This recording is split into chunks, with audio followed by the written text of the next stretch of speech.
Welcome to bird media. నేను మీ పవన్ కృష్ణమూర్తి. పశ్చిమ బెంగాల్ రాజకీయాలు మరోసారి రక్తంతో తడిశాయి. రాష్ట్రంలో అధికార ప్రతిపక్షాల మధ్య సాగుతున్న హోరాహోరీ పోరు ఇప్పుడు ప్రాణాలు తీసే స్థాయికి చేరిందా అనే అనుమానాలు వ్యక్తం అవుతున్నాయి. అనుమానాలే కాదు, దానికి సంబంధించినటువంటి సంఘటనలు కూడా అలాగే చోటు చేసుకున్నాయి. బీజేపీ సీనియర్ నేత, ప్రతిపక్ష నాయకుడు సువేందు అధికారి వ్యక్తిగత సహాయకుడు చంద్రనాథ్ రథ్ దారుణ హత్య రాష్ట్ర రాజకీయాలను ప్రస్తుతం కుదిపేసింది. ఇది సాధారణమైనటువంటి క్రిమినల్ ఘటన కాదని, పక్కా ప్రణాళికతో చేసిన రాజకీయ హత్య అని బీజేపీ ఆరోపిస్తోంది. సో బెంగాల్లో ఉద్రిక్తత మరింత పెరిగింది. బుధవారం రాత్రి 10:30 ప్రాంతంలో చంద్రనాథ్ రథ్ తన స్కార్పియో వాహనంలో మధ్యం గ్రామ్లోని ఇంటికి వెళ్తున్నారు. డోల్తాలా ప్రాంతానికి చేరుకోగానే ముందుగా అక్కడ సిద్ధంగా ఉన్న దుండగులు ఆపరేషన్ని ప్రారంభించారు. ఒక నిసాన్ మైక్రా కార్తో స్కార్పియోను అడ్డగించి అదే సమయంలో బైక్పై వచ్చిన ఇద్దరు వ్యక్తులు నేరుగా రథ్ కూర్చున్న వైపు చేరుకుని పాయింట్ బ్లాంక్ రేంజ్లో కాల్పులు జరిపారు. ఛాతీ, పొత్తి కడుపులో బుల్లెట్లు దిగడంతో రథ్ అక్కడికక్కడే కుప్పకూలిపారు. డ్రైవర్ కూడా తీవ్రంగా గాయపడ్డాడు. దాడి చేసిన వారు కారును అక్కడే వదిలేసి బైక్ మీద పరారయ్యారు.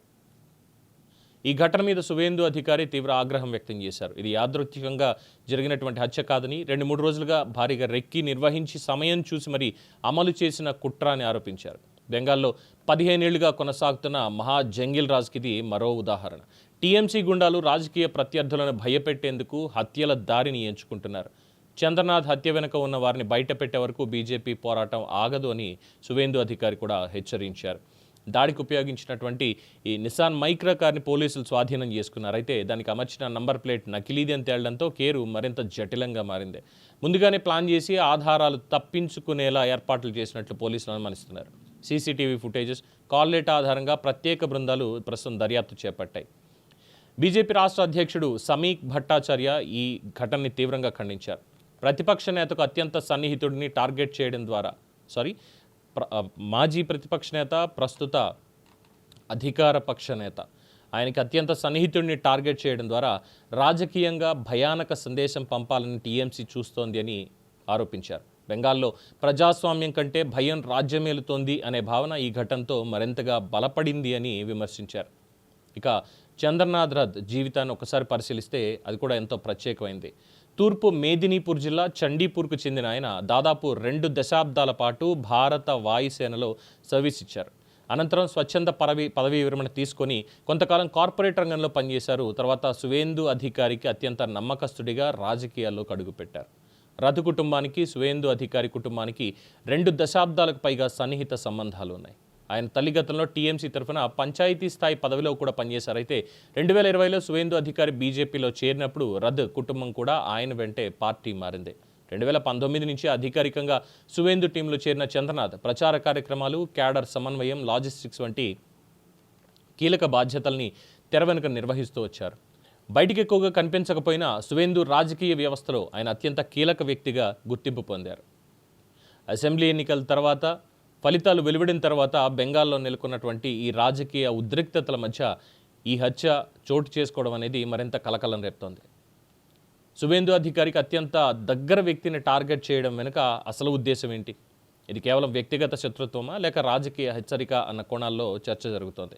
ఈ కేసు కేవలం క్రిమినల్ విచారణగా ముగుస్తుందా, లేక బెంగాల్ రాజకీయాల్లో మరో పెద్ద యుద్ధానికి నాంది అవుతుందా అన్నది ప్రస్తుతం దేశవ్యాప్తంగా ఆసక్తికరంగా మారింది. అయితే ఇది కేవలం చంద్రనాథ్ రథ్ హత్య మాత్రమే కాదు, నిన్న జరిగినటువంటి ఇంకొక హత్య కూడా. బెంగాల్లో టీఎంసీ గుండాల దాడిలో తీవ్రంగా గాయాల పాలై ఆసుపత్రి పాలైన బీజేపీ కార్యకర్త రోహిత్ రాయ్ 38 ఏళ్ల వయసు కాసేపటి క్రితమే తుదిశ్వాస విడిచినట్టుగా సమాచారం అందుతోంది. అండ్ ఆఫ్టర్ దట్ ఇక ఈ కేసుకి సంబంధించినటువంటి అంశంలో నార్త్ 24 పరగణాల జిల్లాలో రాష్ట్ర సిఐడి క్రైమ్ ఇన్వెస్టిగేషన్ డిపార్ట్మెంట్ వాళ్ళు ఈ విచారణ స్వీకరించారు. పక్కా ప్రణాళిక ఉన్నట్టుగా ప్రాథమిక ఆధారాలు కూడా ఇందులో సూచిస్తున్నాయి. అలాగే దాడికి ఉపయోగించినటువంటి కారు, బైక్ నకిలీ నంబర్ ప్లేట్లు ఉన్నాయని డీజీపీ సిద్ధనాథ్ గుప్తా ధృవీకరించారు. ఘటనా స్థలం నుంచి వాడిన తోటాలు, బుల్లెట్స్ వీటన్నిటిని కూడా స్వాధీనం చేసుకున్నామని, దర్యాప్తు దృష్ట్యా మరిన్ని వివరాలు ఇప్పుడు ప్రస్తుతానికి వెల్లడించలేమని కూడా ఆయన చెప్పడం జరిగింది. అలాగే సీసీటీవీ ఫుటేజ్ ద్వారా కొన్ని కీలకమైనటువంటి ఆధారాలు లభించినట్టుగా పోలీసులు చెప్పారు అంటూ సువేందు అధికారి కూడా స్టేట్మెంట్ పాస్ చేశారు. అండ్ ఇప్పటికే రథ్ కార్ నుంచి నమూనాలు కూడా సేకరించింది ఫోరెన్సిక్ బృందం. After that Barasat medical college కింద ఫోరెన్సిక్ సభ్యుల బృందం ఆయనకి పోస్ట్ మార్టం నిర్వహిస్తోంది. ఫోరెన్సిక్ విభాగం హెడ్ దీనికి నేతృత్వం వహిస్తున్నారు అనేది ప్రస్తుతం తెలుస్తున్నటువంటి అప్డేట్. అంటే ఓటమి ప్రాణాలు తీసేదాకా వెళ్ళాలా? ఆఫ్టర్ ఆల్ ఓడిపోయింది రాజకీయాల్లోనేగా. ఇప్పుడు కాకపోతే మళ్ళీ రేపు పొద్దున్న ప్రజల నమ్మకం గెలిస్తే మళ్ళీ గెలిపిస్తారు. అంతేగాని ఈ దాడులు, ఈ నరకడాలు, చంపడాలు ఏంటి అసలు? టీఎంసీ మీద ఈ ఎలిగేషన్స్ ఇప్పటి నుంచి దాదాపు 15 ఏళ్ల క్రితం అధికారంలోకి వచ్చిన దగ్గర నుంచి కూడా ఈ ఎలిగేషన్స్ అనేవి బలంగా ఉన్నాయి. ఎస్, ఇన్ఫ్యాక్ట్ 2009లో కూడా, అప్పటికి రాకపోయినా 2009లో కూడా కాల్కటా ఆ ఏరియాల్లో 2 పార్టీల మధ్య, సిపిఐ కావచ్చు, ఇతరత్ర ఉన్నటువంటి పార్టీలు కావచ్చు, వాళ్ళ మధ్య ఎప్పుడు ఏదో ఒక గొడవ జరుగుతూనే ఉంటుంది. ప్రతి వారం ఏదో ఒక ధర్నా అనేది నడుస్తూనే ఉంటుంది. చాలా ప్రశాంతంగా ఎవరి జీవితం వాళ్ళు ఉరుకుల పరుగులతోటి ఉండేటువంటి బెంగాల్లో ఈ హింస అనేటువంటిది మరింతగా ప్రబలుతోంది అనేది అక్కడి నుంచి గ్రౌండ్ రిపోర్ట్స్. చూద్దాం, ఈ హింస ఆగుతుందా? వచ్చే బీజేపీ ప్రభుత్వం అయినా ఈ హింస లేకుండా పాలన అందించేటువంటి అవకాశం ఉంటుందా? టీఎంసీని కట్టడి చేయగలుగుతుందా? Let's wait and see. ఇది దీనికి సంబంధించినటువంటి updates. For more updates keep watching the Bird media.